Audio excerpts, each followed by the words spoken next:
Wow, wow, wow. Forgive me for this, but I know no other way. Your empire needs you. Why is she saying sorry for healing him? He fought us here, his generals were here, and he stole the comet here. So, Lotor could be anywhere. Well, yeah, it's space. It's not like Lotor is confined to an area. In the beginning, the Paladins were just 5 leaders, who despite coming from cultures which were vastly divergent, and in some cases had been warring for generations, managed to look past their differences in an effort to protect their common interests. What the hell were their common interests that people who had been at war for generations would suddenly come together?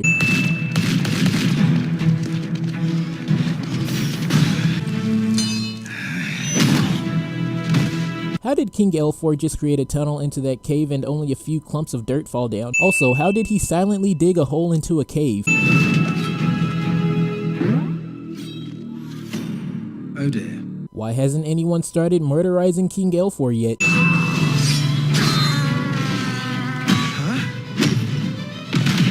Why does he sound so confused? Did he not know that the rest of the squad came with him? If not, why not? I keep warning you not to break formation and run ahead, L4. Okay, so he did know that they were with him. So again, why was he confused? Night scavengers. I was handling myself. You mean wetting yourself?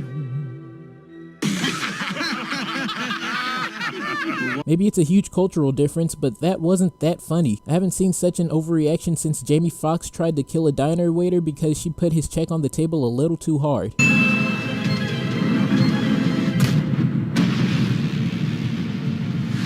The fate of the universe would be changed forever. There is no way a Voltron-sized comet crashes about a mile away from their civilization and everyone still be alive. This comet is like none seen before. It seems to be made of a material that can pass between realities. What do you mean? Yeah, what do you mean? How could you possibly come to such a conclusion? Do you have random reality portals just sitting around to test such a thing? When we moved the comet, we found this. This is another reality? How do they know that's another reality? Did someone go through it and confirm? Ah! What is that? Zarkon has somehow never seen a cat from their planet. I never thought I'd see the day the great warrior Emperor Zarkon was married. To an Altean alchemist, no less. What's that supposed to mean? Is there something wrong with Altean alchemists? Running for a full year on 1 drop of quintessence with... Whoa, wait a minute. Since when did Alteans use years as measurements? Is there not a stupid word for that? Nothing from our universe has been able to survive the passage through the rift. But somehow, he arrived unharmed. If no one has survived coming back from the rift, I ask again, how the hell do you know what's on the other side? Also, are you saying that you've tested literally every single material in the universe? Also, did she just assume that Speck's gender? What sort of weaponry do they have? This is where things become more interesting. Altean alchemy becomes some incredible feats of engineering, as you know. But in testing my ship, I started to feel some sort of psychic link. I'm not sure how to explain it, but the ship wasn't just reading my mind, it was communicating. They seem to be evolving. We don't yet know what powers these ships possess, but we may gain understanding with time.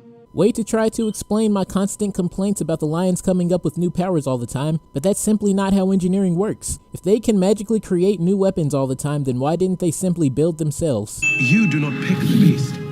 The beast will choose you.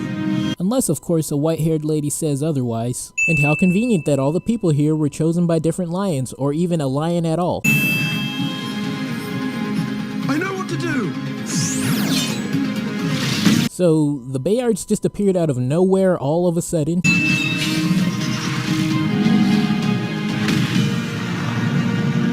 Why the hell did it explode? It must be closed. Perhaps not. Look at what we've gained, L4. Your ships are the most powerful machines ever created. Who knows what else may be discovered if we continue working? Sadly, I have to agree with Zarkon here. Just because something goes wrong doesn't mean you act like a little bitch and call it quits. You would risk your entire planet, the entire solar system, for what? For more power? You know it's more than that. We already have Voltron. You have to know when it's enough. Seriously, am I supposed to be rooting for L4 here? They are making a huge scientific discovery. With that comes necessary risks. I'm giving L4 a sin here, but if you disagree, comment why. It was an age of exploration, and Voltron became known as the defender of the universe, establishing the legend that would live on to this day. Or like the dictator of the universe. Who was Voltron defending from who? We've only scratched the surface. We can rule this entire universe. We can live forever. Don't they already rule the universe with Voltron? How? We must have Voltron. You don't need Voltron. A single line could pass through the rift. Blinded him to Zarkon's true plans.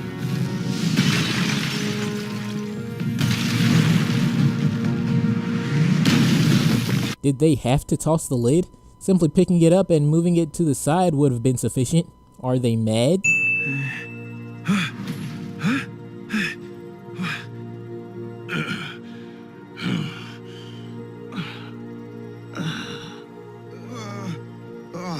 What the f is everybody double panting for? That's some weird sh. We have to get them out of here. We must hurry. Why do you need to get them out of there? You don't even know what he's doing. He then closed the rift the only way he knew how. By destroying the Galran homeworld. How would that have closed the rift? If anything, that would have made it worse or simply had no effect. But what happened next, he could never have guessed. Why is Koran clickbaiting his own story? Why does Minerva's face paint get longer the eviler she gets? I can't, sir. Dibazol has been destroyed. So really King Elfor is the evil one here. He started all of these shenanigans. Rise up and join your Emperor. Revenge will be ours. How is Zarkon broadcasting this message everywhere to everyone? In a final attempt to keep Voltron from Zarkon's hands, the lions were sent to the far corners of the universe. Because 4 lions against 1 wouldn't have worked at all. Zarkon flew into a rage. He killed King Elfor, then avenged the loss of Dibazol with the destruction of Altea. Seems about even. So that's Lotor's plan. To cross into other universes and get the purest quintessence possible. How did Pidge come to that conclusion? Zarkon was the one who cared about quintessence, not Lotor.